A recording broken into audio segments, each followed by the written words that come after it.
আজি অসমৰ প্ৰত্যেকজন মুছলিম ব্যক্তিয়ে ডক্টৰ হিমন্ত বিশ্ব শৰ্মা ডাঙৰীয়াক এটা ডাঙৰ ধন্যবাদ দি আছে। ইয়াৰ ৰিজন হৈছে ৰিসেন্টলি অসম বিধানসভাত এখন বিল পাছ হৈছে।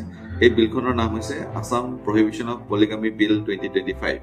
ওকে, এতিয়া খালি মাত্ৰ অপেক্ষা প্ৰেসিডেন্টৰ এসেন্টৰ কাৰণে, তাৰ পিছতে সেইখন এখন আইন হৈ যাব আৰু অসমত বহু বিবাহ পলিগামি বেন হৈ যাব। একচুয়ালি অসমত পলিগামি এলাউ নহয়, বাট for the Muslim personnels, because of a special act that is known as the Muslim Personnel Law, Sharia Application Act of 1937, it was a parliamentary law actually.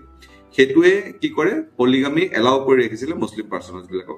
To hetur karone Ahomot kunba jodi polygamy practice kori ase Muslim byaktiye, tenhole tekhetor against kon dhonor legal action lobo pora nagoisile. To hei okhubidatu naikya koribor karone ba hei discrimination to naikya koribor karone ji hoke jitu Muslim women hokale face kori asile, এটো নাইকিয়া কৰিবৰ কাৰণে বিলখন আনা হৈছে। এতিয়া এটা legal issue আহি যায়। লিগেল ইস্যুটো এটো আহি যায় যে এটো এটা পাৰ্লিয়ামেন্টাৰী ল হয়।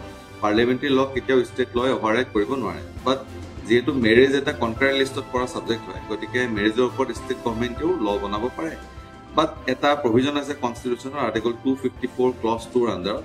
ইয়াত কয় যে ষ্টেট বিল এখন পাৰ্লিয়ামেন্টাৰী বিল এখনক ওভাৰৰাইড কৰিব পাৰে যদি সেই বিলখনক প্ৰেসিডেন্টে এছেন্ট দিয়ে।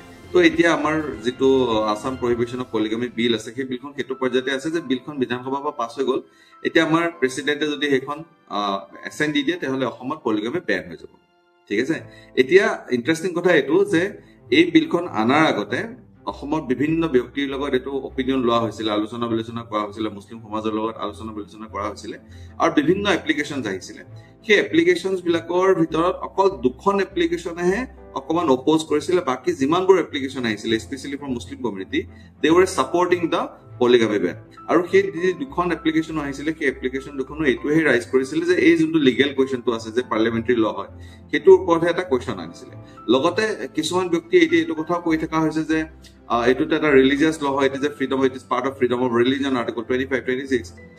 তেতিয়া এটা কথা মই মনত পেলাই দিওঁ সেইসকলক যে সুপ্ৰিম কোৰ্টে এটা স্পেশাল শিৰুৰ মুড কেছত এটা কথা কৈ থৈছে যে ডক্ট্ৰিন অফ এসেনশিয়ালিটি কথা কৈ দিছে যে ৰিলিজিয়াছ প্ৰেক্টিছ আৰ্টিকল 25 ৰ আন্ডাৰত only the essential religious practices are given the safeguard as a fundamental right, and polygamy it is not considered as a essential religious practice of Islam. গতিকে article 25 আৰু 26 violate হৈ থকা নাইকিয়া। এটো এটা সাংঘাতিক ধৰণৰ যুগান্তকাৰী এটা পদক্ষেপ হয়। ই আমাৰ অসমীয়া সমাজক, আমাৰ অসমৰ সমাজক আগবঢ়াই লৈ যাব, আমাৰ সাইন্টিফিক টেম্পাৰামেন্ট বঢ়াব আৰু ওভাৰঅল আমি as a human being we will evolve. Thank U.